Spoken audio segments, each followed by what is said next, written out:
Buenas noches.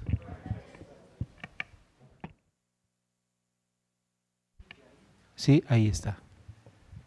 Es que ya no prende aquí el botoncito.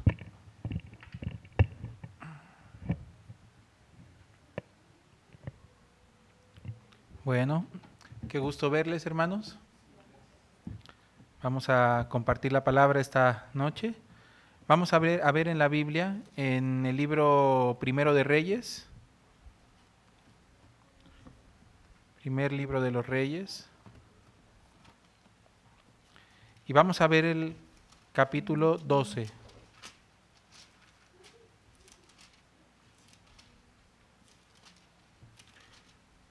Primero de Reyes, capítulo 12.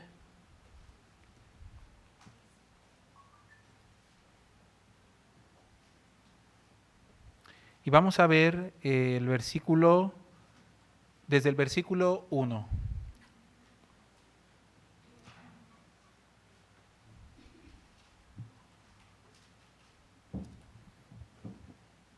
¿Listos? Primero de Reyes, capítulo 12, desde el verso 1.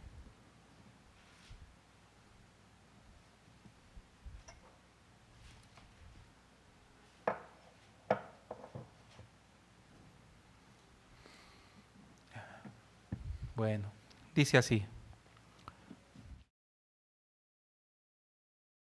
Israel había venido a Siquem para hacerle rey. Y aconteció que cuando lo oyó Jeroboam, hijo de Nabat, que aún estaba en Egipto, a donde había huido de delante del rey Salomón, y habitaba en Egipto, enviaron a llamarle. Vino pues Jeroboam y toda la congregación de Israel, y hablaron a Roboam, diciendo: Tu padre agravó nuestro yugo, mas ahora disminuye tú algo de la dura servidumbre de tu padre, y del yugo pesado que puso sobre nosotros, y te serviremos. Y él les dijo: Idos, y de aquí a 3 días volved a mí. Y el pueblo se fue. Entonces el rey Roboam pidió consejo de los ancianos que habían estado delante de Salomón, su padre, cuando vivía, y dijo: ¿Cómo aconsejáis vosotros que responda a este pueblo? Y ellos le hablaron diciendo: Si tú fueres hoy siervo de este pueblo y lo sirviereis, y respondiéndoles buenas palabras les hablares, ellos te servirán para siempre. Pero él dejó el consejo que los ancianos le habían dado y pidió consejo de los jóvenes que se habían criado con él, y estaban delante de él. Y les dijo: ¿Cómo aconsejáis vosotros que respondamos a este pueblo, que me ha hablado diciendo: disminuye algo del yugo que tu padre puso sobre nosotros? Entonces los jóvenes que se habían criado con él le respondieron diciendo: Así hablarás a este pueblo que te ha dicho estas palabras: Tu padre agravó nuestro yugo, mas tú disminúyenos algo. Así les hablarás: el menor dedo de los míos es más grueso que los lomos de mi padre. Ahora pues, mi padre os cargó de pesado yugo, mas yo añadiré a vuestro yugo. Mi padre os castigó con azotes, mas yo os castigaré con escorpiones. Al tercer día vino Jeroboam con todo el pueblo a Roboam, el rey, según el rey lo había mandado, diciendo: Volved a mí al tercer día. Y el rey respondió al pueblo duramente, dejando el consejo que los ancianos le habían dado. Y les habló conforme al consejo de los jóvenes, diciendo: Mi padre agravó vuestro yugo, pero yo añadiré a vuestro yugo. Mi padre os castigó con azotes, mas yo os castigaré con escorpiones. Y no oyó el rey al pueblo, porque era designio de Jehová para confirmar la palabra que Jehová había hablado por medio de Ahías Silonita a Jeroboam, hijo de Nabat. Cuando todo el pueblo vio que el rey no les había oído, le respondió estas palabras diciendo: ¿Qué parte tenemos nosotros con David? No tenemos heredad en el hijo de Isaí. Israel, a tus tiendas. Provee ahora en tu casa David. Entonces Israel se fue a sus tiendas. Pero reinó Roboam sobre los hijos de Israel que moraban en las ciudades de Judá. Y el rey Roboam envió a Adoram, que estaba sobre los tributos, pero lo apedreó todo Israel y murió. Entonces el rey Roboam se apresuró a subirse en un carro y huir a Jerusalén. Así se apartó Israel de la casa de David hasta hoy. Y aconteció que oyendo todo Israel que Jeroboam había vuelto, enviaron a llamarle a la congregación y le hicieron rey sobre todo Israel, sin quedar tribu alguna que siguiese a la casa de David, sino solo la tribu de Judá. Y cuando Roboam vino a Jerusalén, reunió a toda la casa de Judá y a la tribu de Benjamín, 180,000 hombres guerreros escogidos, con el fin de hacer guerra a la casa de Israel y hacer volver el reino a Roboam, hijo de Salomón. Pero vino palabra de Jehová a Semaías, varón de Dios, diciendo: habla a Roboam, hijo de Salomón, rey de Judá, y a toda la casa de Judá, de Benjamín, y a los demás del pueblo, diciendo: así ha dicho Jehová, no vayáis ni peleéis contra vuestros hermanos los hijos de Israel. Volveos cada uno a su casa, porque esto lo he hecho yo. Y ellos oyeron la palabra de Dios y volvieron y se fueron conforme a la palabra de Jehová. Hasta ahí. Bueno, este rey Roboam, hijo de Salomón, y él, cuando lo hicieron rey, porque el pueblo lo hizo rey, incluso el mismo Jeroboam vino con todo el pueblo de Israel, se puede sentir que Jeroboam era un líder, ¿no? Un líder del pueblo, quienes le rogaron a Roboam que el yugo que había puesto Salomón sobre ellos, él lo bajara un poco para que le pudieran servir, porque el yugo que había puesto Salomón había sido muy duro. Claro, porque a Salomón le tocó levantar la nación y también le tocó levantar el templo. El tiempo de Salomón fue un tiempo de, ¿cómo podríamos?, de edificación de la ciudad. Pero ahora la ciudad, el reino está bien establecido. No hace falta continuar con el mismo yugo. Entonces le piden, por favor, el yugo que había puesto Salomón, baja algo de él. Ahora ya tenemos templo, ya tenemos murallas, ya tenemos ciudades, ya somos un reino establecido, rico. No necesitan más llevar ese yugo tan pesado. Es como a los seminaristas que les tocó la construcción, ¿no? En Xochimilco. Pero algunos llegan después, cuando ya está todo construido. No hace falta el mismo yugo a los que llegan después. De otra manera, ¿no? En otros asuntos mejor que se ocupen, en la lectura, en la oración, en la predicación, ¿no? En el estudio, preferible. Pero a algunos les tocó no poderse ocupar del estudio, les tocó ocuparse de la construcción. ¿Me explico? Pues claro, a ellos les tocó bien duro, ¿no? Digamos que les tocó entrenamiento práctico. Pero aquí ya aparece Roboam con una nueva era para Israel, una era hermosa, una era para que era el tiempo de poder disfrutar los frutos, la cosecha de todo lo que habían logrado con tanto esfuerzo, con tanto trabajo, gracias al empeño de Salomón y su generación. Por eso los siervos que estuvieron con Salomón le pidieron: por favor, Roboam, el yugo que puso tu padre sobre nosotros fue muy grande, muy pesado. Si nos escuchas, por favor, quita un poco. No te decimos que no queremos trabajar, que no queremos servirte, pero solo disminúyelo un poco y entonces nosotros te serviremos. Y entonces dice que Roboam fue a pedir consejo, ¿no? Primero fue a pedir consejo de los ancianos.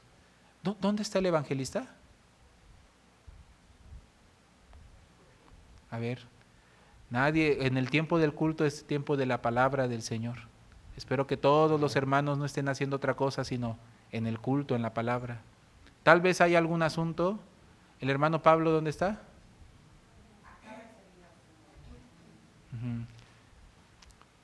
Tienen que estar en el culto los hermanos. Más los que viven en la iglesia, los que sirven al evangelio, más. En el baño. Bueno, espero que esté en el celular. Nunca quiero que estén en el celular, pero en el caso del que va al baño, espero que esté en el celular, escuchando la transmisión, claro.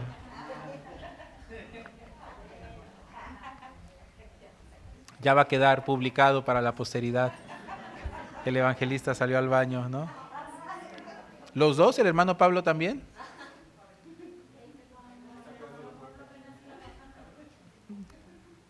Que me ayuden los hermanos. No permitan que nadie, quien sea como sea, que se pierda de la palabra de Dios, ¿no? Si tiene que cumplir una función, tiene que avisar como todo responsable, como todo encargado. Lo hacemos para las cosas seculares, ¿no? Avisamos, nos reportamos, pero para la iglesia, ¿qué es más importante? Yo no sé por qué tenemos costumbre. Simplemente no voy a ir. Simplemente yo no puedo. Siendo quien es directivo, encargado de la iglesia, que tiene una función, solo dice: no puedo, no voy, no cuente conmigo. Eso no es digno de un hermano responsable. Según mi punto de vista, es una burla al Señor. Seguramente si tuviera una razón de fuerza mayor, puede reportarse, puede hablar, puede decir lo que sucede. De esta manera debe ser siempre los hermanos, especialmente hermanos que cumplen funciones dentro de la iglesia. Amén. ¿Dónde andabas, Pablo? Bueno. Especialmente los hermanos más cercanos, más responsables son también. Bueno, continúo. Entonces Roboam comete un error. Primeramente consulta a los ancianos. ¿Ustedes cómo ven? Le pidió al pueblo, déjenme pensarlo 3 días. Bueno, ahí dices, hay esperanza. Es un rey que no contesta de inmediato. Es un rey que espera. Entonces ya está esperando. Quiere recibir consejo. Entonces dices, wow, ¿no? Es un rey en el que hay mucha esperanza. No se cierra, no dice sí o no, sino consulta a los ancianos. Y consultando a los ancianos le dicen, mi señor, realmente baje un poco el yugo a este pueblo, hábleles bien y sírvales. Y entonces usted verá cómo ellos le servirán siempre, ¿no? Le entregarán sus vidas. Este es un buen consejo, ¿no? Sí. Un consejo hermoso, precioso, de parte de los que trabajaron con Salomón. Ellos sí fueron parte de la corte de los consejeros de Salomón y también ahora quieren aconsejar bien a su hijo, son los ancianos. Y ellos le aconsejan de este modo a Roboam. Pero ¿cuál es la característica de los ancianos? ¿Cuál es la característica de los siervos viejos? Pues sí, la experiencia, la sabiduría, especialmente algo. Fíjense, en la Biblia el Señor Jesucristo, cuando resucitó y vino por Pedro para confirmarlo, al final, después de que le preguntara a Pedro 3 veces que si lo amaba, entonces Pedro dijo, sí, Señor, sí, pero se entristecía porque Pedro sabía lo que había hecho, que había traicionado al Señor. Y Pedro, confiando en sí mismo, había dicho de que no lo iba a negar, sino que entregaría su vida por él, ¿no es así? Porque estaba lleno de ímpetu, de pasión, de sinceridad, de amor por el Señor, pero era lo que Dios quería enseñarle, a no confiar en ¿quién? No confiar en su propio amor, en su propia espiritualidad, en su propia consagración. Que no pusiera como su esperanza de servir a Dios, él mismo con su devoción a Dios, con su amor por Dios, él siempre le quiso enseñar, niégate a ti mismo. Sobre todas las cosas, ¿qué es la enseñanza que Jesucristo daba siempre a Pedro? No, Pedro, no, Pedro, no, Pedro, ¿no? O sea, no, Pedro, no, tú no puedes. Pero Pedro siempre insistía, no, Señor, yo sí hasta la vida daré por ti. No, Pedro. Entonces, muchos dicen que el pecado de Pedro fue haber negado al Señor Jesucristo. No es cierto. Esto ya estaba escrito. El pecado de Pedro no fue haber negado al Señor Jesucristo. El pecado de Pedro era muy distinto. Jesucristo le está diciendo que es débil, que lo va a negar, pero Pedro insiste en creer que él puede ser fiel. Nunca puedo olvidarme un día que estaba viendo el Facebook y estaba leyendo una frase, di amén si tú sí hubieras entregado tu vida por el Señor y no lo hubieras negado como Pedro. Y luego había millones de likes y corazoncitos y amén y amén y amén. Yo dije, ay, de verdad. Me dio tanto coraje ver eso. ¿No? O sea, se creen más que Pedro. Se creen mejor que uno de los apóstoles que Dios eligió. En realidad todos nosotros, ninguno hubiera podido, nadie puede ser fiel al Señor si no fuera por la gracia del Señor. Muy diferente que lo escrito por el apóstol Pablo cuando dice, yo he trabajado más que todos ellos, pero no yo, sino la gracia de Dios conmigo. Entonces podemos ver que el apóstol Pablo descubrió el secreto. ¿Él qué decía? Entonces dice, para que no me enalteciesen sobremanera, me fue dado un aguijón, una debilidad de la carne, un mensajero que viene y me abofetea. ¿Qué es lo que ese mensajero le dice? Dice, para que no me enaltezca en sobremanera. Porque el apóstol Pablo, imagínense, sanaba a las personas, predicaba por todo el mundo, había sufrido mucho en ayunos, en desvelos, era hebreo de hebreos, tenía muchas cosas de las cuales podría gloriarse y confiarse, pero un mensajero que venía y cacheteaba, lo abofeteaba, le regresaba su corazón a depender de quién. Y clamaba, Señor, quítame esto, quítame esto, quítame esto. Y el Señor le decía, bástate mi gracia, porque mi poder se perfecciona en tu debilidad. Y él dice, por tanto me gloriaré de buena gana más bien en lo que es de mi debilidad, para que el poder de Cristo repose sobre mí. De tal manera que cuando soy débil, entonces soy fuerte, dice. Entonces me glorío en ayuno, en desvelos, en afrentas, en debilidades, en temores, dice. Porque es donde el momento en donde Cristo se manifiesta, se perfecciona en nuestras vidas. Pero muy diferente, Pedro decía, yo daré mi vida por ti. Y los millones de que pusieron like a ese comentario de Facebook también, no, yo seré fiel hasta el final, hasta la vida, dicen lo mismo que Pedro, hasta la vida daré por ti. Mentirosos. Pero lo peor de todo no es otra cosa, sino que ponen tanta confianza en un corazón perverso y engañoso más que todas las cosas. Porque nuestro corazón es perverso y engañoso más que todas las cosas. Confiar en nuestro propio corazón es el mal. Pero, ¿qué es lo que Jesucristo le enseñó a Pedro? ¿Vivir simplemente diciendo soy malo y ya? No, sino que al aprender que es malo, para poder seguir y para poder servir al Señor, para poder serle fiel al Señor, se dio cuenta que no bastaba con su devoción, con su amor, con su sinceridad. Es decir, este camino no se lo puede confiar a su propio corazón. El que confía en su propio corazón es necio, dice el libro de Proverbios, ¿no? ¿Cómo es el que confía en su propio corazón? Nunca te engañaré, mi amor. Ni por aquí me pasó, mi amor. No tengo la más mínima intención, mi amor. Tú estás pensando locuras, ¿no es así? ¿Me explico? Y al revés.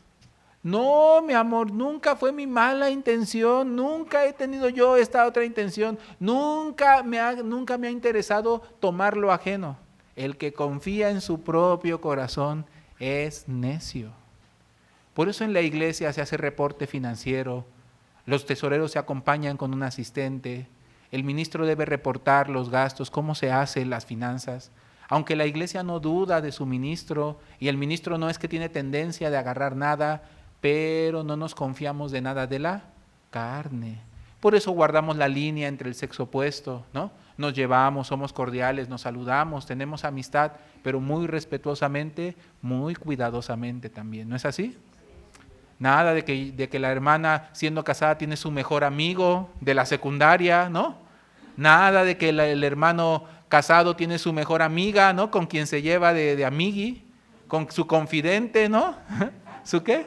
No, hermano. Nada de que mi celular, cada quien su privacidad, y si no confías en mí, entonces ¿para qué vamos a estar juntos? Sáquese que las claves tienen que estar bien dadas entre los dos. Aquí las hermanas que sus esposos no les dejan ver su celular, díganme. Aquí vamos a ordenar ese punto, ¿no? Que vea su celular, ¿por qué lo guarda? ¿Qué esconde? Ay, mi privacidad. Y si no vas a confiar, entonces esto no va a funcionar. No va a funcionar de que cree en su propio corazón. Eso no va a funcionar. Mi celular, mi esposa cada vez que quiere, no lo anda revisando porque tampoco es una mujer desconfiada porque cree en Dios. Pero cada vez que quiere ahí está abierto. Yo también ni reviso su celular, no tengo ninguna necesidad porque creo en Dios. Pero no ignoramos las maquinaciones del diablo. Ahí está su celular siempre abierto porque ¿qué hay que ocultar? Luego mi esposa me regaña, ¿por qué dijiste esto a este hermano? Y yo, ¿qué andas de chismosa? Y no me avisaste, ya te estás poniendo de acuerdo para esto y ni siquiera me habías dicho nada a mí. Pues sí, y ahí luego me cacha mi esposa mis movidas, pero son movidas sanas de la iglesia, ¿no? Del evangelio. Qué tontería eso de que, ay, no está mi privacidad, mi vida, mi dinero, mis amigos, ¿no? Y cada quien lo suyo. Y luego cada quien tiene su clave impenetrable. ¿Cómo es posible que la esposa tenga en su teléfono una clave que el esposo no sepa? Y al revés. Y no se dicen nada porque los dos les conviene estar así. Porque los dos quieren llevar su vida en independencia, en supuestamente vida privada. Es mentira. Y que los hijos, siendo adolescentes, siendo jovencitos, niños, también tienen su privacidad. ¿De qué están hablando? Y los papás se lo promueven. Ay, no, es que para que mi hijo tenga sus cosas. ¿Cuáles sus cosas si todo lo recibe por gracia? Tiene que aprender a vivir transparente y abierto, pues el que nada debe, nada teme, nada tiene. Está bien, está buena esa. No, quítense de esas mugres del mundo, oscuridades, mañas, manías que solamente promueven el pecar. Yo sé que probablemente no lo hace con mala intención, tal vez por una mala formación de este mundo, por una mala costumbre de este siglo que se nos pega y que queremos traer a la vida de fe. Pero ya renovemos el espíritu, renovemos nuestra mentalidad, ¿no? Renovémonos en el espíritu de nuestra mente por la nueva vida que Cristo nos ha dado. Amén. Entonces, ¿qué problema hay? Vivamos honestos, transparentes, confiando en Dios. No en nosotros, no en nuestra carne. Yo también, el espacio que yo tuviera privado, donde mi esposa no pueda entrar, donde Dios no pueda entrar, donde los hermanos no puedan ver, supuestamente es un espacio, es un hervidero de Satanás. Pero yo, creyendo en mi propia rectitud, ya veo cuál va a ser mi destino. Va a ser caerme. Claro que sí. Hasta, aunque no tenga mala intención, se va a caer.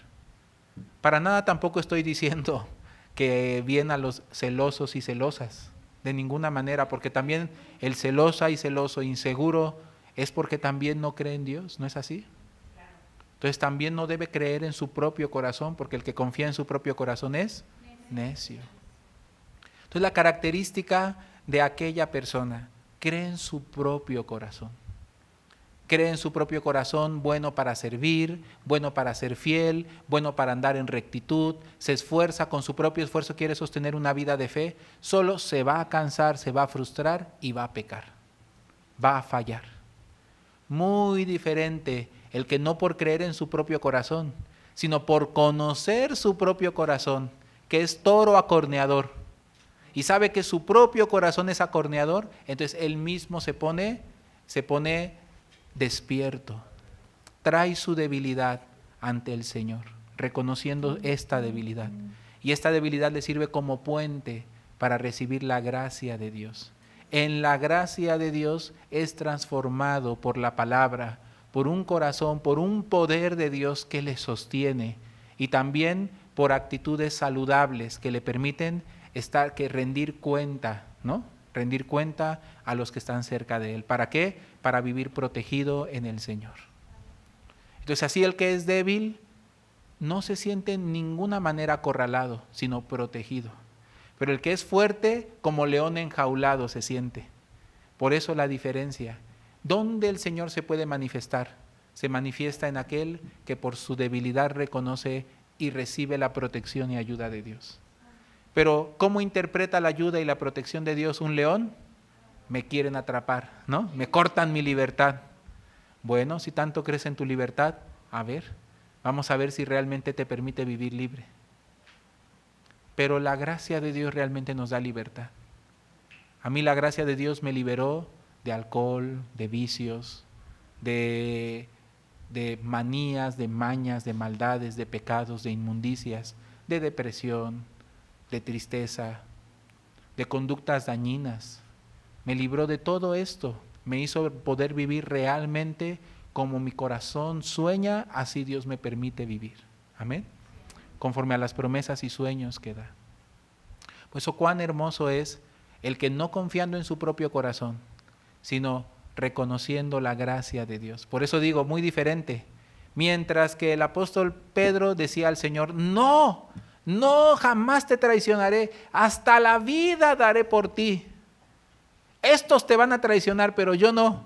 Así están los de Facebook. Pedro te traicionó, pero yo no, Señor. Ándale, los quiero ver. Los quiero ver la doble vida que llevan todos estos que se atreven a hablar tan atrevidamente, tan ligeramente. Yo sí seré fiel. Ay, quiero ver que el yo un día llegue a ser fiel. Jamás. Pero sí se puede vivir fiel, pero no soy yo el quien lo hace. Entonces el apóstol Pablo, su declaración muy diferente en el libro de Primera de Corintios, en el capítulo 15, donde dice, y su gracia no ha sido en vano para conmigo. Antes he trabajado más que todos mis compañeros, dice, pero no yo, sino la gracia de Dios conmigo. Ahí estaba el secreto del poder que había que se manifestaba en el ministerio del apóstol Pablo.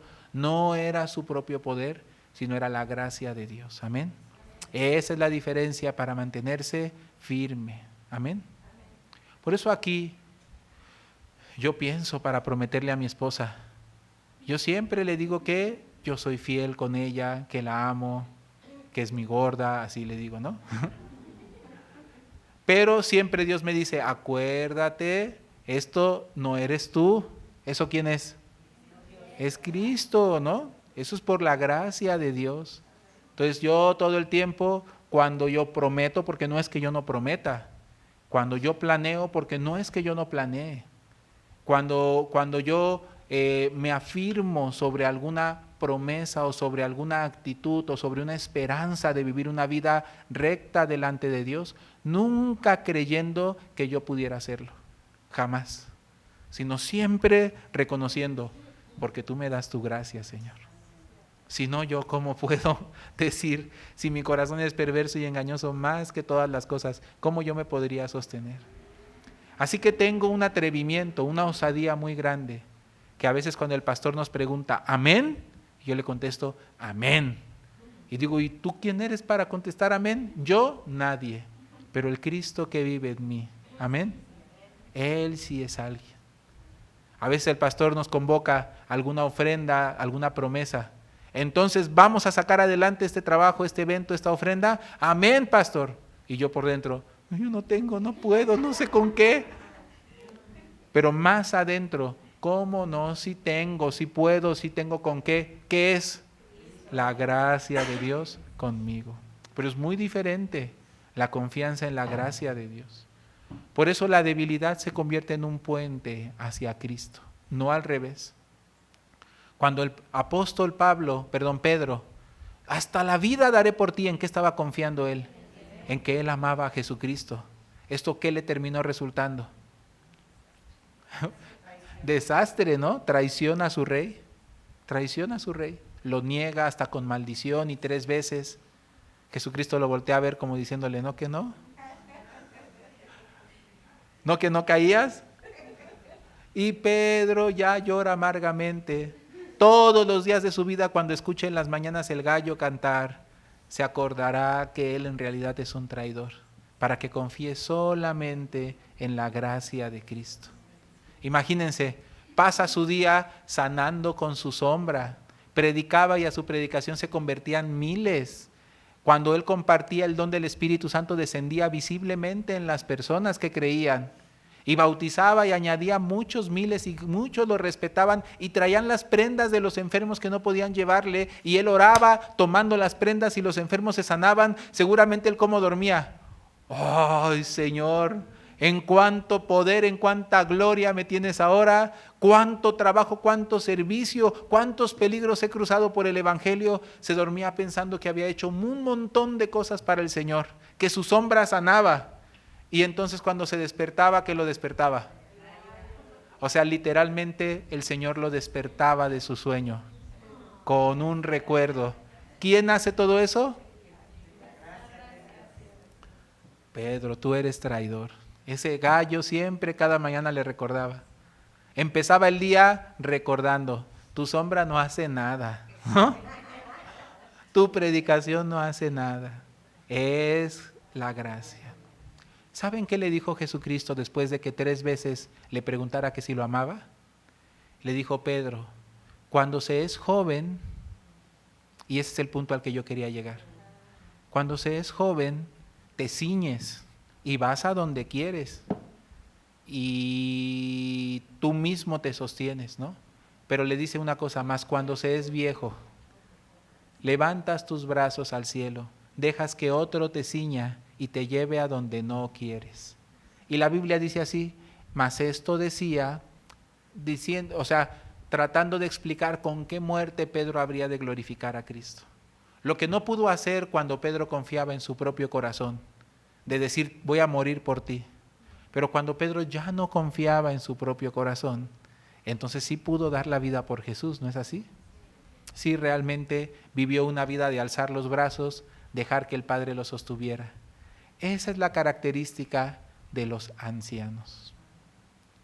Por eso en esta historia, de una manera muy hermosa, la Biblia nos está contando, cuando el rey consultó a los ancianos, ¿qué corazón tenían ellos? Sírveles y ellos te servirán. Porque son personas que saben que necesitan a otras personas. Porque son personas que saben que no pueden por ellos mismos, ni porque sea el rey. ¿Me explico? Tú vas a necesitar que ellos te sirvan. Entonces tú también debes servir a ellos. Si tú les sirves a ellos, ellos te servirán a ti. Ellos entienden que el reinado no es algo que sea unilateral. Por mucho que seas rey, si no tienes súbditos, ¿de qué eres rey? ¿No? Entonces es una cosa maravillosa. Y luego vemos la característica de los jóvenes. Como dicen, no, ¿cómo crees, Roboam? Los que crecieron con él. Tú les dices eso y se van a burlar de ti. Y se van a aprovechar de ti. No, hombre, tú les das la mano y se toman el pie. Cría cuervos y te sacarán los ojos. No, tú no les confíes nada, que te van a servir ni que nada, se te van a subir a las barbas.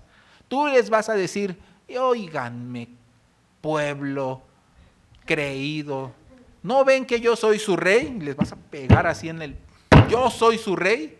Les vas a subir la voz y les vas a decir, mi dedo más pequeño es más grueso que los lomos de mi padre. Y mi padre les dio este yugo, yo les voy a dar más, ¿no? Y mi padre los azotó con látigo, yo los voy a azotar más. Y vas a ver cómo todos van a decir, sí, mi rey, perdón. Este así pensaba. Como es joven también Roboam, y preguntó a los de su generación, ¿por qué hizo caso del consejo de los jóvenes? Díganme, hermanos, ¿a ustedes se les hace lógico el consejo de los jóvenes? Pero es que estos jóvenes y estos ancianos siempre están en nuestra vida. Los ancianos se refiere al espíritu y los jóvenes se refiere a la carne. Los ancianos son esta parte de nosotros que entiende que no puede, que necesita, y que es esta parte arrepentida de nosotros, ¿no? Pero los jóvenes es esta partecita en la que todavía tenemos nuestro orgullito, nuestra dignidad y nuestra fuerza. Y que dice, ¿cómo no? Yo no necesito, yo sí puedo, ¿por qué me voy a humillar? Y entonces nosotros, ¿a cuál vivimos haciéndole caso? Entonces ese Roboam, ¿no? Qué necio Roboam, ¿no? Se pasa Roboam, qué tonto, ¿cómo cayó en esa trampa? Ay, Roboam. ¿Roboam? ¿O Yoboam? Yoboam, ¿no? Para nosotros nos parece muy ilógico que Roboam haya caído en esa trampa. Es muy evidente cómo iba a acabar todo. Pero ¿por qué en nuestra vida no podemos ser así tan críticos, tan analíticos? ¿Por qué con nosotros mismos sí le terminamos haciendo caso a los jóvenes en el matrimonio? ¿No es así? Escucha, sirve, aguanta tantito, ten paciencia. No, es que tú no la conoces. Tú vas a decirle, mi dedo chiquito, ¿no? Es más grueso que los lomos de mi padre. ¿Me explico? Y con esto la voy a controlar. Y ahí va uno y le dice, y ella se queda así conforme a la expectativa, ¿no? Expectativa sería esta, que la mujer dice, sí, mi amor, discúlpame, perdón, ya no me vuelvo a revelar. Ay, qué locura estoy pensando. Esto es lo que es la expectativa, la realidad. ¿Cuál sería la realidad? Ándale. Sí, en el corazón de la esposa le hablan los ancianos. Humíllate. No, pero los jóvenes rápido empiezan, si tú te humillas te va, no, si ahorita tú no pones tu línea, esto se va a repetir por el resto de tu vida, así que más te vale que le muestres aquí quién manda, y que de aquí no de la raya no se va a pasar, así que le vas a decir que el dedo meñique es más grueso, y ahí va la mujer, ¿no? Y la mujer, ¿qué expectativa tiene? Ay, mi amor, perdóname, ya me di cuenta, me pasé demasiado. ¿Sí sucede así? No, y el hombre dice, ¿qué? Ay, ahí inicia una guerra que si uno no frena, nunca va a ganar nadie. Eso al final va a terminar con el que tiene más fuerza sometiendo, con violencia, porque ya de repente ya no es el punto quién tiene la razón, sino quién va a ganar, quién lastima más. ¿Qué se puede hacer en esos casos? Escuchen al anciano, escuchen a los ancianos, a los viejos, ¿no es así? Pero es que si hago eso, se me va a montar a las barbas. Bueno, en el caso de algunos no puede cortarse las barbas, ¿no? Si hago eso, se va a aprovechar, siempre va a ser igual. ¿Qué dice la experiencia de los sabios, de los ancianos? Al contrario, te servirán. Amén. Te servirán toda su vida. Pero somos muy jóvenes. Entonces miren lo que dice Isaías, capítulo 40. Isaías capítulo 40.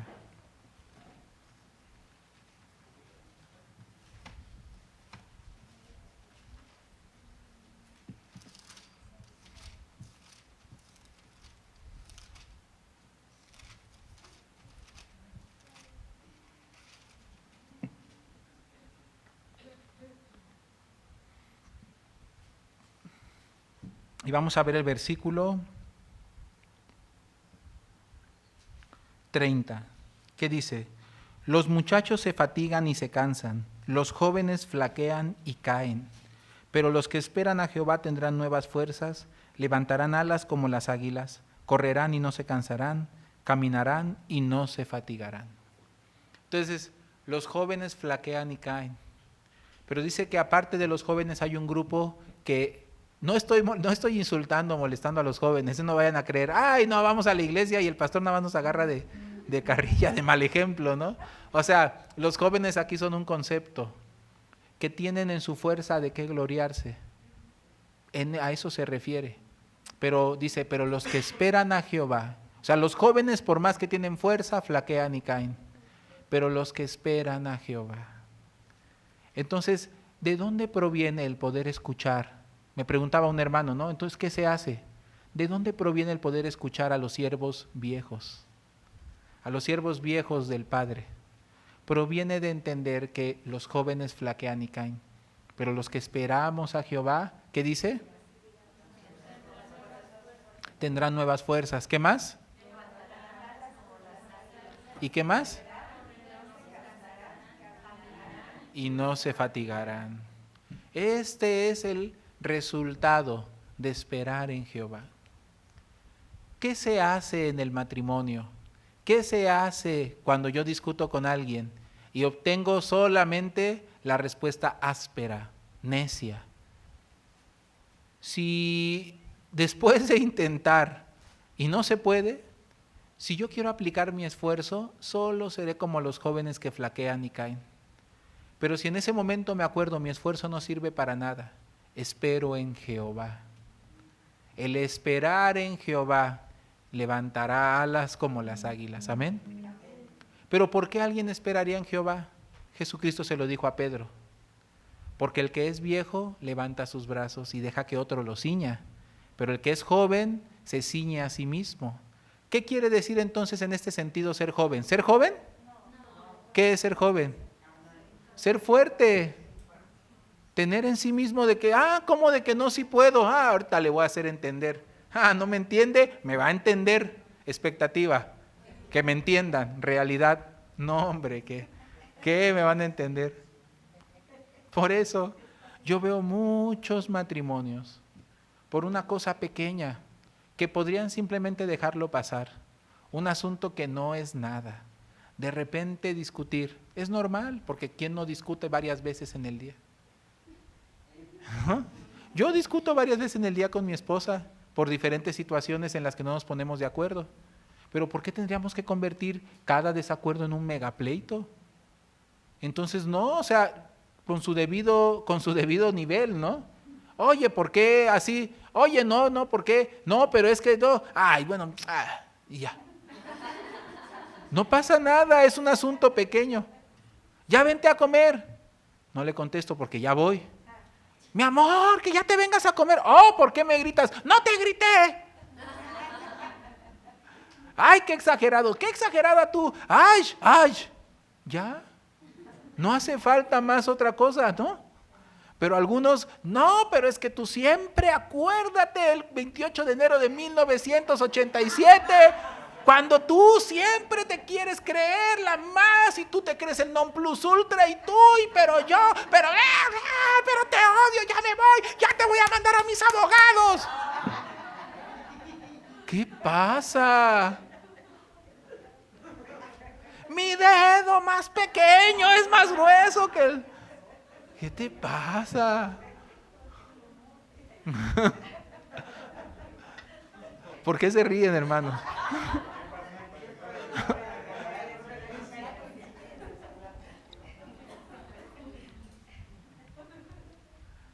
¿Por qué eres así? Me dice mi esposa. ¿Así cómo? Pues así como tú, quién sabe cómo. Pues tú también eres bien así. ¿Así qué? ¿Tú qué? No, pues, ay, ay. Y ya, tranquilos. Porque ya sé que si le sigo, eso donde acaba por una tontería. Acabamos trayendo al corazón un montón de pleitos profundos y fuertes y heridas verdaderamente difíciles, que ya se supone que están crucificadas y las queremos volver a aventar ahí. ¿Ya ves cómo yo tenía razón?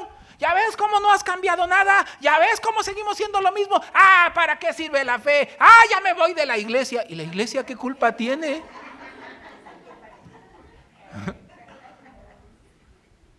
Estas cosas suceden, ¿no? Suceden porque no sabemos bajar nuestro corazón, porque creemos que somos jóvenes. Ya no somos jóvenes, ¿no? Hermanos, ya estamos en el punto donde debiéramos alzar nuestros brazos, dejar que otro nos ciña, esperar en Jehová. Y Él nos hará alzar alas como las águilas, nos hará tener nuevas fuerzas y nos permitirá correr y no cansarnos, caminar y no fatigarnos. Amén. Nos traerá la victoria y la venganza si fuera necesario. Hay veces cuando yo estoy con mi esposa que llego a un punto en donde me doy cuenta, no voy a llegar a ningún lado. Entonces, ¿qué le digo? El Señor juzga entre tú y yo. Ya, pero también cuando lo digo me quedo pensando, ¿y si juzga a su favor? Ay, nanita, qué miedo, ¿no?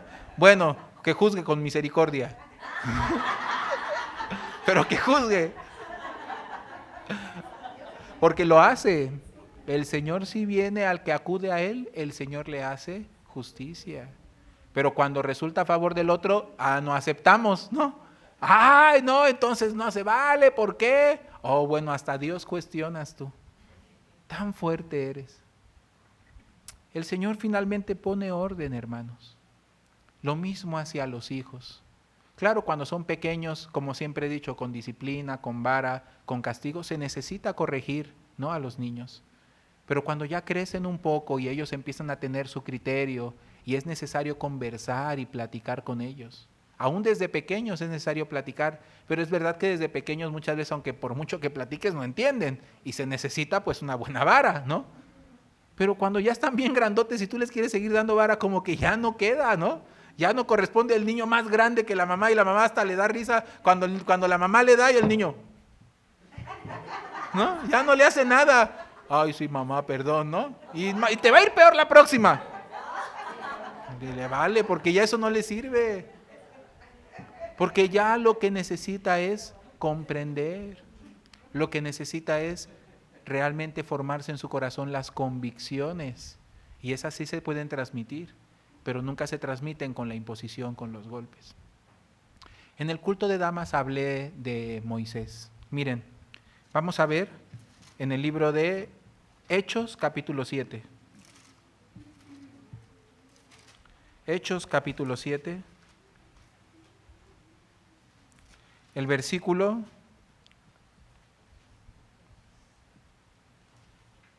22.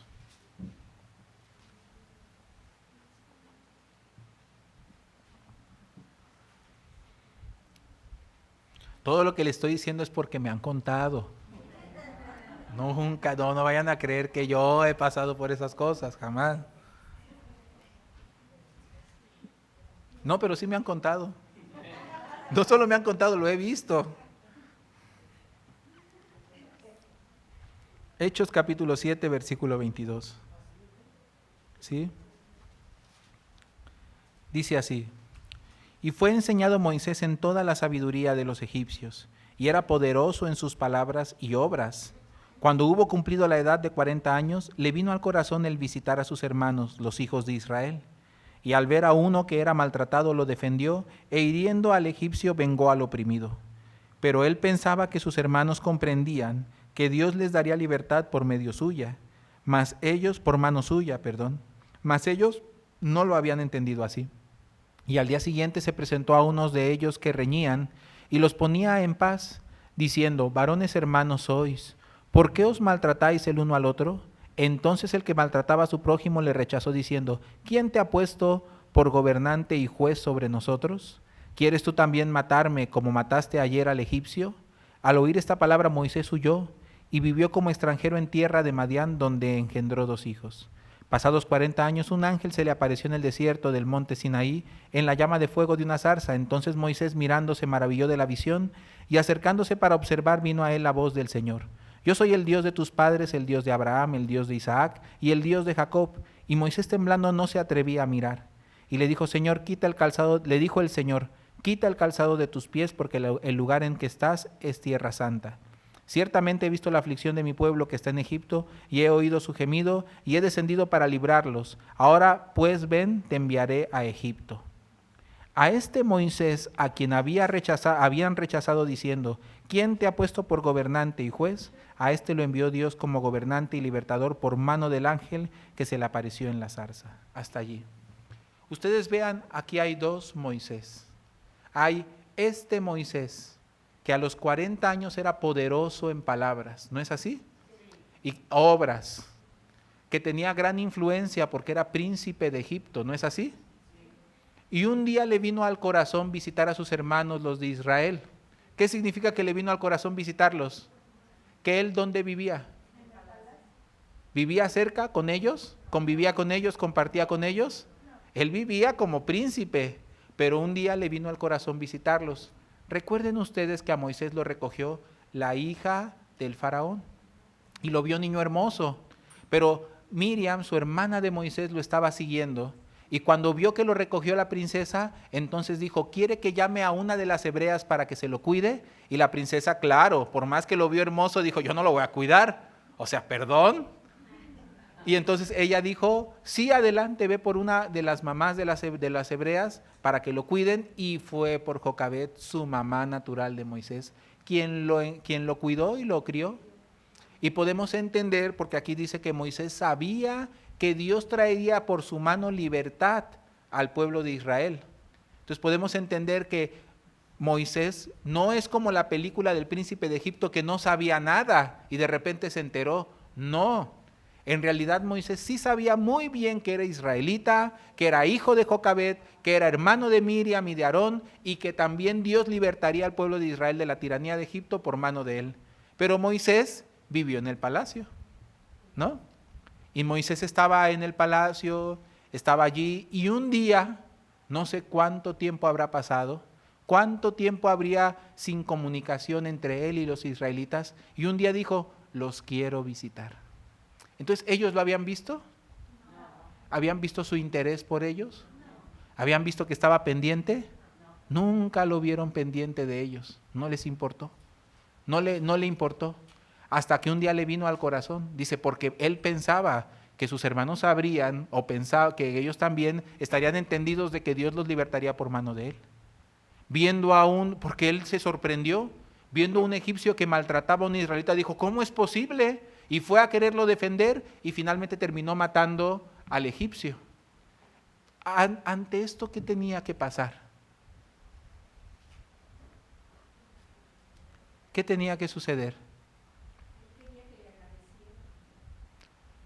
No solo él quería, lo natural, lo más normal es que esto fuera considerado un acto heroico, ¿no? Nuestro libertador ha llegado, mató al egipcio, defendió al oprimido, el que nos viene a defender de los egipcios.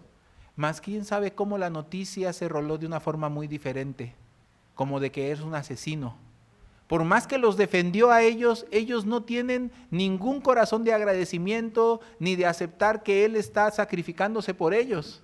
Al contrario, se les forma en el corazón como si él fuera otro tirano. Esto no es normal. Lo normal es que reconocieran el favor que recibieron de Moisés, pero en vez de reconocer el favor que recibieron de Moisés, sienten otro enemigo más. ¿Qué pasa? Esto está muy raro. Poderoso en palabras y obras, influyente príncipe de Egipto, que defendiendo a un israelita sin querer mata al soldado egipcio, tenía que haberse convertido en un caudillo en ese momento. Tenía todo, todas las posibilidades. Pero ¿qué sucede? Al otro día, cuando ve a unos de sus hermanos que estaban riñendo entre ellos, que estaban maltratándose el uno al otro, entonces dice que vino y les dijo: varones, no hagan esto, no, pónganse en paz, estemos en paz, somos hermanos. De repente voltearon. ¿Tú qué? ¿A ti quién te puso por juez sobre Israel?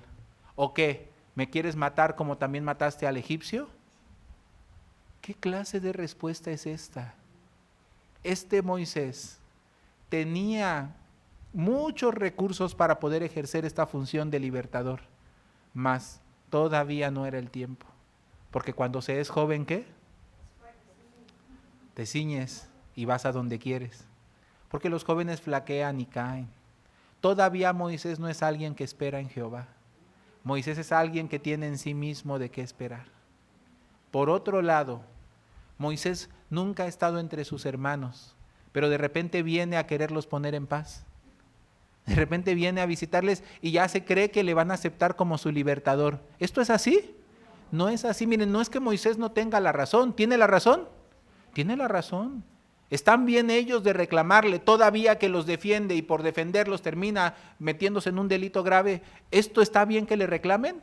No está bien, pero aquí no se trata de la razón. Aquí lo que se trata es, no llega al corazón de sus hermanos. ¿Por qué no llega al corazón de los hermanos? Porque ¿de dónde está visitando a sus hermanos? Entonces él, de príncipe, desciende a poner en paz a sus hermanos. Desde la posición de príncipe viene a visitar a sus hermanos. Esto, hermanos, nunca funciona. Esto es un secreto muy importante. Ellos no lo pueden considerar su hermano, porque ellos saben: tú que has sufrido de lo que nosotros hemos sufrido, tú que has pasado de lo que nosotros hemos pasado, tú sabes cómo nos tratan, lo habías visto antes, ¿dónde habías estado todo este tiempo como para venir y decir pónganse en paz? Ahora resulta que te importamos mucho, ¿no? Nunca te hemos importado y de repente te importa demasiado. Ellos no lo sienten cerca de ellos, lo sienten como un príncipe. Por eso desde el lugar de príncipe, cuando desciende a sus hermanos le dicen: sácase, ¿a ti quién te puso por juez sobre Israel? Porque saben, nosotros no podemos conectar con el corazón de las personas desde el lugar de príncipe. No podemos conectar con las personas si no somos sus hermanos, si no estamos con ellos, si no nos interesamos de ellos. Es bien fácil descender y ver todo lo que está mal, pero involucrarse con ellos no lo hacemos. Esto es lo que una vez el pastor me enseñaba. Le preguntaba al pastor. El pastor me decía: ¿cómo convives con el hermano fulano de tal? Ah, pastor, así y así, así, así. Pero él me decía: ¿pero por qué tu relación con el hermano es solo como una relación de ministerio, laboral, pastor, discípulo, ¿no? Como si fuéramos subordinados. ¿Por qué no tienes un genuino interés? Y le dije: pastor, yo me esfuerzo mucho para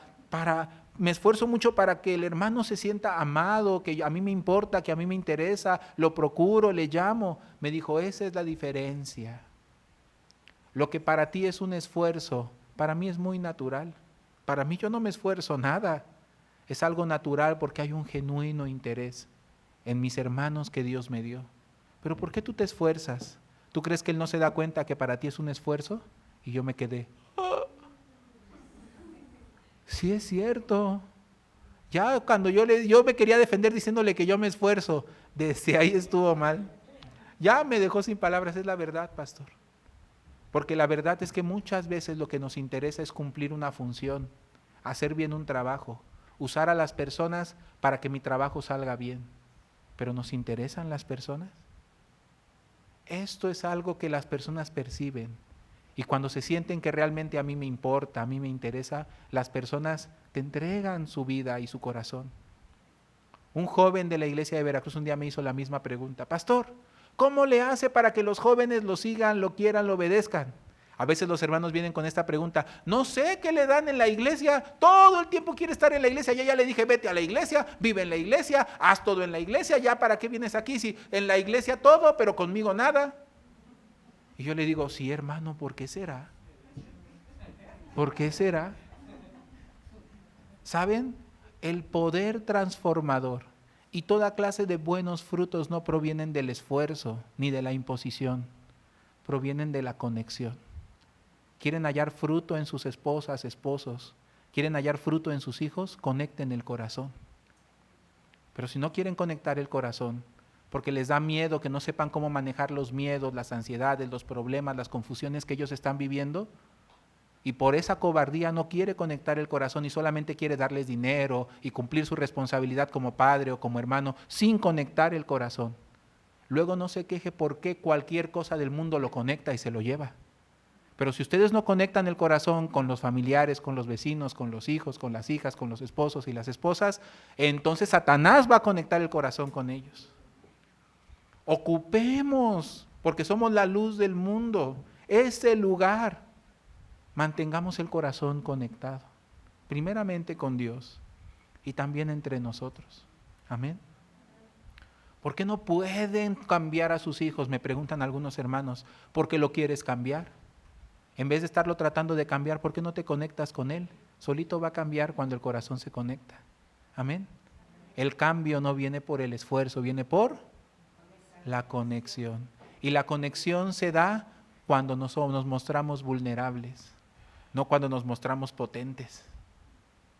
Ningún hermano puede conectarse si yo siempre me muestro aquí correcto, maestro, príncipe. Vine a visitar a mis hermanos. Sácate a volar a ti. ¿Quién te puso por juez sobre Israel? ¿Me explico? Moisés podría apelar a una justicia, como yo veo que los padres apelan. Pero yo hago todo por mi hijo, me mato por él. Y tiene razón. Mató al egipcio para defender a los israelitas, tenían que reconocerle. Así de la misma manera nosotros, pero ella no se da cuenta todo lo que hago por ella, todo lo que soporto, todo lo que aguanto y todavía no me respeta. Y es que él no se da cuenta todo lo que hago por él, hago en la casa un montón de cosas y viene y todavía me reclama. Y es que mi hijo no se da cuenta que yo trabajo, le doy todo, me mato y no me respeta. ¿Tiene razón? Como Moisés tenía razón. Es que estos no se dan cuenta que hasta maté a un egipcio por defenderlos a ellos y todavía me dicen quién te ha puesto por juez. Les voy a dar unas cachetadas para que aprendan. ¿Así? Jamás. Podría tener la razón, pero eso nunca va a conectar con la otra persona. Más cuando Moisés, este Moisés, ya es otro Moisés. El viejo que pasó 40 años en el desierto, que tuvo 2 hijos, que vivió como siervo, al que el Señor llamó desde la debilidad, desde la zarza. Y le dijo, quítate las sandalias, porque yo he visto la aflicción de mi pueblo, yo quiero que los vayas a... Ahora sí por Dios, no porque es poderoso en palabras, no porque es poderoso en obras, por Dios, ve a liberar a mi pueblo, ahora yo voy contigo. Cuando Moisés era anciano. Los ancianos tienen una cualidad muy hermosa, esperan en Jehová. No me refiero a la edad, ¿me entienden? Los jóvenes tienen una dificultad muy grande, no me refiero a los jóvenes de edad, sino a los que se ciñen a sí mismos. Cuando Moisés llegó ya anciano, muy diferente, llegó como uno del pueblo. Entonces llegó a ser aceptado, Dios lo respaldó, le ayudó. ¿No es así? Se conectó con el pueblo. Entonces hubo un gran cambio, un gran poder libertador y un gran poder para que muchos le apoyaran, le sirvieran. Por eso yo a aquel jovencillo yo le decía, ¿no? Era el líder de jóvenes y le decía, el secreto para que los jóvenes te sigan, te respeten, que te importen ellos, no tu trabajo. Que no te importe tanto el resultado que ellos te puedan dar, sino que realmente te intereses por ellos. Seguro les llamas cada vez que hay la reunión. ¿Van a venir a la reunión? No vayas a faltar a la reunión. Me quiere solamente para que sea un número en su reunión. ¿Cómo crees?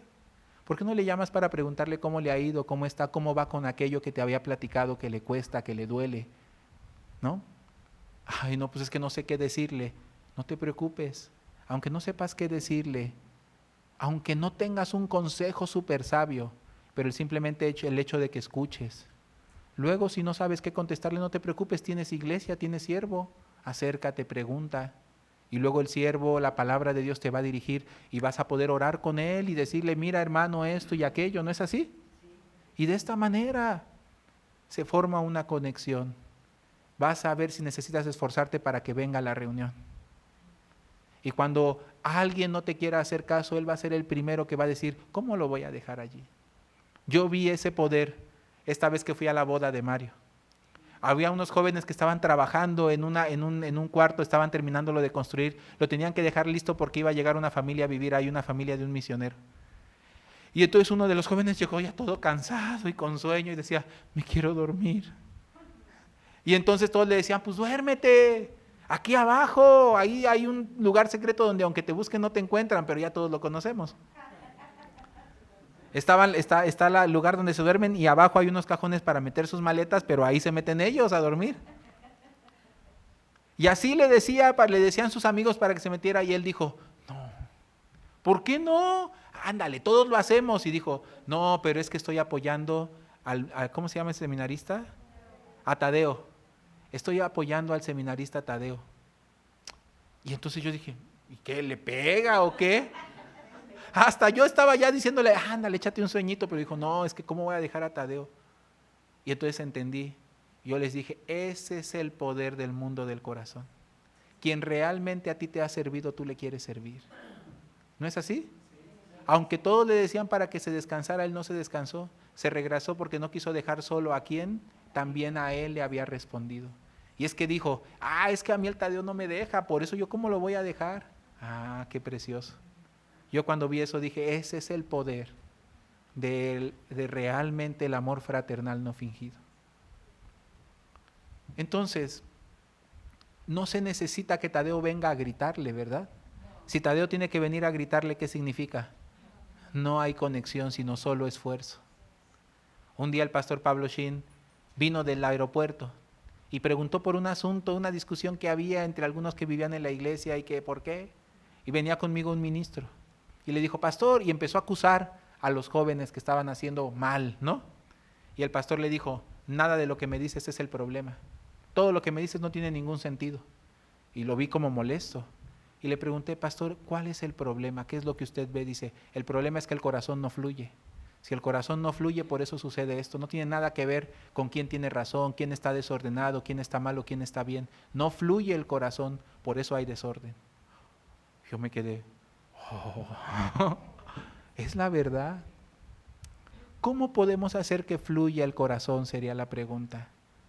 Pues háganse viejos, háganse ancianos. No sean como los consejeros jóvenes. El dedo más pequeño es más grueso que los lomos. No, hermanos. Esta manera, cuando con sus hijos ya no funciona la vara, el castigo, la disciplina, cuando son pequeños sí, porque son pequeños y tienen que aprender. Pero poco a poco se necesita ir acompañando de conectarse con ellos. ¿Qué inquietudes tienen? ¿Qué les sucede? ¿Qué les pasa? ¿Qué dudas? En la escuela, ¿cuántas cosas experimentan? ¿Cuántas cosas les inculcan? Maestros que todo el tiempo están hablando en contra de Dios, en contra de la fe. A ellos se llenan de estas corrientes. Amigos que todo el tiempo los molestan, les dicen que por qué no hacen esto, que por qué no hacen lo otro. Ellos se llenan de mucha dificultad. Los padres deben estar prestos para ayudar a sus hijos, para mantener la cercanía, para protegerlos. Pero esa cercanía no se mantiene ni por la sobreprotección, como pensando que nuestros hijos son tontitos, no. Ni tampoco a través de la imposición, no hombre, aquí tú me vas a respetar porque yo soy Juan Camaney. Tampoco. Funcionaba cuando eran pequeños, pero ya cuando son grandes, sí, tal vez nos respetan, pero en su corazón guardan sus dudas, sus confusiones, sus ideas. Tarde o temprano los van a arrastrar. Pero en vez de esto, acercarte, no como desde el lugar de príncipe. Pero yo que he dado todo por ti, ya lo sabemos, pero nunca desde el lugar de príncipe así llega. Más bien llega como de un tirano, ¿no? ¿Cómo a Moisés lo puede criticar porque defendió a un israelita y todavía lo rechaza? Se parece clásico hijo adolescente, ¿no es así? Todavía que el padre le da todo. Pero tú, ¿por qué me molestas? ¿Qué te pasa, chamaco? Si yo aquí te doy todas las cosas, ¿quién te crees? El padre puede tener la razón, pero es necesario que muy aparte de la razón apele a otra cosa, a bajarse al nivel y ver a ver qué te sucede, qué te pasa. No desde la posición de quererle enseñar. A veces sí se baja. Hijo, baja su volumen, su tono. Esto está mal, esto está mal, esto está mal. Y esto está bien, esto está bien, esto está bien. Espero que cambies, hijo. Gracias. Puede ser que su hijo diga, sí, papá. Y eso no es ninguna conexión de ningún tipo. Decirles qué está bien y qué está mal, qué está prohibido y qué está permitido, aunque se lo digan bajito, sigue siendo lo mismo. Desde una posición como maestro, como príncipe, jamás podemos llegar a su corazón. Pero ¿por qué no muestras un poco de lo que tú también viviste igual que él? De lo que a ti también te sucedió igual que a él. ¿Por qué no le compartes cómo tú saliste de esas dificultades, de esas adversidades? ¿Qué aprendiste? ¿Qué te enseñó Dios? ¿Qué aprendiste de los fracasos, de las caídas? ¿Por qué no te conectas con lo que le está sucediendo y tratas de comprenderlo un poco? No siempre quererle aconsejar. Algunas veces que él tenga con quien pueda escuchar y que su papá le diga, vamos a orar, hijo. Vamos a orar porque igual que tú, yo tampoco pude, pero Dios me ayudó, te va a ayudar a ti. Y hablarle con fe, no etiquetarlo. Chamaco, eres así, tú siempre así, igualito que tal. Hoy escuché una frase de una persona que estaba contando su testimonio y me llamó mucho la atención. Él decía así: trata a las personas como siempre como siempre aparentan ser y seguirás siendo la persona que está acostumbrada a ser. Pero trata a las personas y háblales como a aquello que están llamados a ser, ¿no? Y se convertirán en aquello que fueron llamados a hacer. Es la verdad. En vez de hablar con fe, etiquetamos a nuestros hijos, a los hermanos, el hermano don lento, don carnal, don inútil, don alejado, don oscuro. No, ¿por qué? Así Dios no nos llamó. El que está en Cristo nueva criatura es. Las cosas viejas han pasado y aquí todas son hechas nuevas. Para todos hay esperanza, porque no dependemos de lo nuestro, sino de lo que Cristo puso en nosotros, ¿no es así? Entonces, si Cristo vive en nosotros, ¿no puedes soñar? Puedes soñar. ¿Y tú no puedes soñar por tu esposa, por tu esposo, por tus hijos? Puedes soñar que son siervos de Dios, no por lo que se ve ahora, sino por lo que Dios te prometió. Pero en vez de conectarnos con esas promesas y dar esperanza a las personas, solo con la etiqueta los cacheteamos. ¡Ah, qué lento! ¡Qué tonto! ¡Qué inútil! ¡Qué oscuro! ¡Qué carnal! ¿No? Y no carnal de brother, ¿no? Esto nosotros debemos meditar y pensar. Hoy Roboam, tenía la oportunidad de conectarse con su pueblo, de servirle. Pero ¿cómo el rey se va a bajar a ese nivel? No, el rey es el rey. ¿De qué están hablando? Hay niveles, ¿no? A mí me respetas. Y el dedo más pequeño es más... Ay, Dios mío. No escuchó a los ancianos que con su padre aprendieron, sirvieron y le dijeron, te van a servir toda su vida. No, a los jóvenes, tú les vas a imponer y vas a ver cómo se van a poner. Allá entonces les encargo algo. ¿A quién ustedes van a hacer caso? Y veremos el resultado, el fruto. Dios nos está enseñando. Baja el corazón. Nunca me puedo olvidar de una joven de Puebla. La había inscrito para la primer capacitación de IMEI, porque yo sabía que ella sufría de depresiones y de ansiedad. Y yo quise que ella conociera el mundo del corazón para que le ayudara. Y así la inscribí, quedó conmigo y todo muy formal. Y de repente me dijo, ya no voy a ir. Y le dije, ¿pero por qué? Porque no quiero. Y entonces me enojé, le dije, ¿cómo me contestas así? Es un lugar que ya se apartó, es un gasto que ya se hizo, alimentos, hospedajes, ya está todo listo. No me puedes decir simplemente ya no quiero y el transporte ya está pagado. ¿De qué hablas? Entonces me tienes que responder. ¿Y qué me dijo? No, y no quiero. Ah, no, y empezamos a pelear. Porque yo dije, ¿no? ¿Tengo o no tengo razón? Es una soberbia, ¿no? Y yo me enojé porque dije, ¿qué? Y todavía se pone digna aparte de que ella es la que la está regando. Y entonces estábamos subiendo el volumen cada quien, estábamos en el tiempo de la comida después del culto, todo el mundo estaba viendo la escena y yo ya estaba dispuesto a todo cuando de repente algo me paró y me dijo, ¿qué te importa? ¿Te importa ganar la discusión o te importa ella? Y como si fuera Dios me dijo, a mí me importa ella. Y yo dije, pues sí, pero es que se pasa. Y me dijo, acércate y háblale al corazón. Y entonces cuando yo estaba a punto de gritar, y ella estaba esperando, ella se puso en el plan de que a donde tope. Y yo con mi autoridad de pastor y con la razón de mi lado, no hombre, yo ya tenía también todas las de ganar según yo, pero así iba a perder. Porque ella lo que quería, estaba escuchando una voz que quería irse de la iglesia. Porque estaba escuchando a sus jóvenes, ¿no? A su corte joven, ¿no? Y entonces me senté en la silla junto a ella y le empecé a hablar al corazón. Ay, pero hermana, yo te inscribí con este propósito, con este corazón, porque yo vi tu necesidad. Mi corazón no es que tú tienes que cumplir con algo que yo te impongo. Mi corazón es que tú realmente te sanes y te ayude con esto que estás pasando. No me importa el dinero. No me importa perder un poco de dinero. Nosotros vemos cómo nos cooperamos para sacar adelante eso. No te preocupes. Pero yo no quiero que tú sigas siendo esclava de los pensamientos. Y así con una voz bajita, sentado, hasta me agaché ante ella. Y entonces esta actitud la dejó sin armas. No tuvo, ella estaba preparada para pelear, pero no estaba preparada para que yo me rindiera. La desarmé. Y finalmente dijo, sí, pastor, voy a ir. Y entonces ahí descubrí el poder de bajarse del lugar de príncipe. Entonces ella estuvo muy feliz. Y cuando regresó dio el testimonio. Yo ya no iba a ir, me endemonié, decía ella. No sé qué demonio se me metió y yo quería que me corriera y yo ya estaba dispuesta, por eso yo a propósito lo quería picar y hacer enojar para que más se enojara y entonces yo tuviera también más razón. A mí ya no me interesaba quedar bien, a mí lo que me interesaba era con cualquier excusa largarme.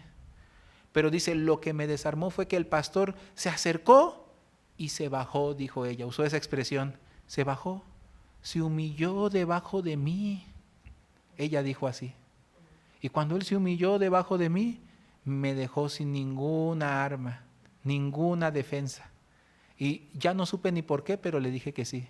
Pero ahora agradezco a Dios.